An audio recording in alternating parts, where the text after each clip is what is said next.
안녕하세요. 대구 변호사 최지연 변호사입니다. 여러분도 주식 하고 계십니까? 저는 핸드폰 안 봐야 됩니다. 너무 슬픕니다. 마이너스 90.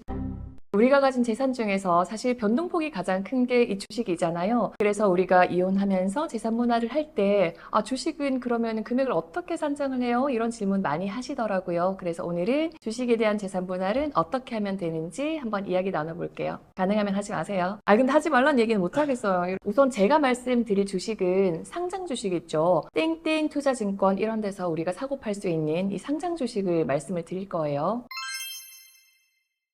제가 실제로 소송을 하면서 1심이 무려 2년 정도 걸린 사건이 있었어요. 처음에 이제 제가 진행했을 때는 주식시장이 굉장히 좋은 상황이었습니다. 그런데 이제 2년까지 걸리다 보니까 그 사이에 여러분 아시잖아요. 주식장이 너무 폭락을 한 거예요. 그래서 이 금액, 그때 당시에 내가 투입한 금액으로 했을 때는 너무 큰 돈인데 지금은 너무나 마이너스가 되어 있는 상태였어요. 그래서 이 주식을 금액을 어떻게 산정할 것인지에 대한 문제가 실제로 있었던 사건이 있었습니다. 이 의뢰인분 같은 경우에는 소송 기간 중에 또 주식을 사고 팔고 한 것들도 굉장히 많으셨고요.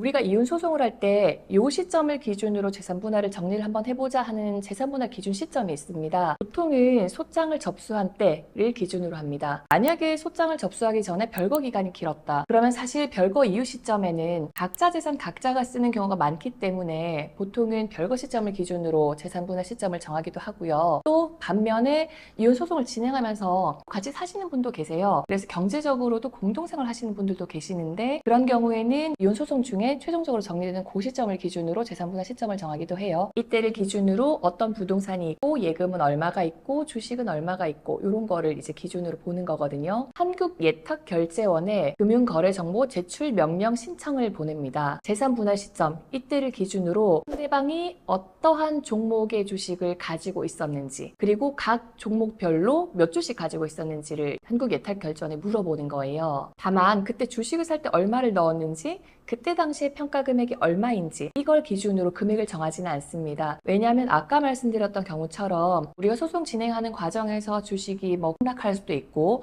또 그 사이 또 주식을 사고 팔고 할 수도 있기 때문이거든요. 우리 대법원은 이혼 소송의 재산 분할에 있어서 분할의 대상이 되는 재산과 액수에 대해서 사실심 변론 종결일을 기준으로 한다고 정하고 있습니다. 여기에서 사실심 변론 종결일이 뭐냐면 우리가 재판을 쭉 하고 마지막에 결론을 내리잖아요. 결론을 내리는 걸 판결 선고라고 하는데 이 판결 선고를 하기 위해서는 주장을 하고 조회를 하고 반박을 하고 이러한 과정이 모두 마무리가 되어야겠죠. 그래서 이 마무리가 되는 것을 사실심 변론 종결일로 보시면 될 것 같아요.